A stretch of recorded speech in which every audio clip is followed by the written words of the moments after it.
Hi, it's Renee. I just wanted to say hi to everyone out there. If you want to give me a minute of your time, that would be awesome. I'm not going to comment in either way on the vaccine if I'm pro or con, because I do think that everything can be taken out of context in just a post like this. So if anyone wants to have a long conversation with me about it, I'm open anytime. But the purpose of this video is hugely on my heart, and it is just that I'm seeing how the world is moving into a big time of division, like a huge divide, and we don't need that right now. We need the world to heal as a humanity. We need to see each other. We need to help each other. My message to you is, with the vaccine rolling in,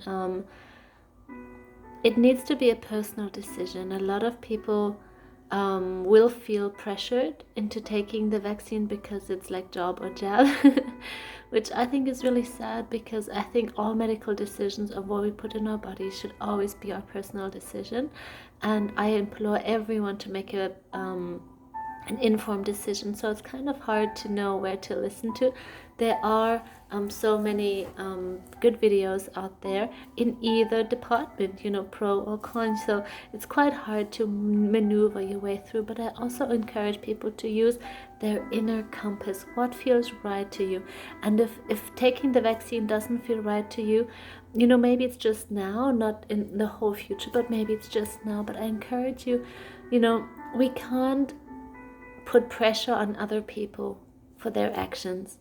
We can only do things for ourselves. And if everyone's in charge of their own decisions, they take responsibility over what they want to do, and let it completely go, and not discriminate people who don't want to take the vaccine. Or I have seen people who have taken the vaccine now stay away from people who have the vaccine. So there's division on all fronts. It's not one group dominating over another. It's like everyone's against everyone, and my heart goes out to the state of the world, that we do need love to guide us.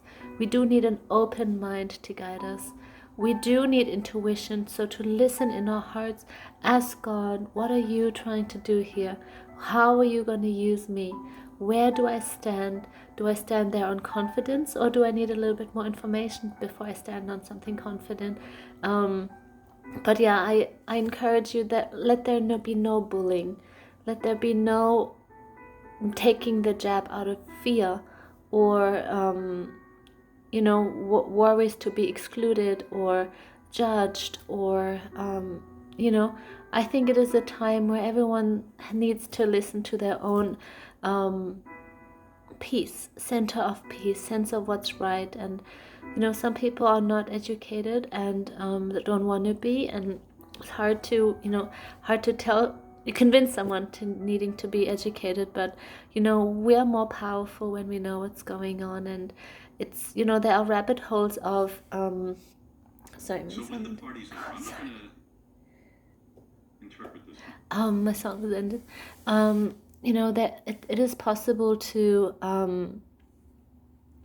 be in this world, but not buy into the fear, not to be part of the frenzy.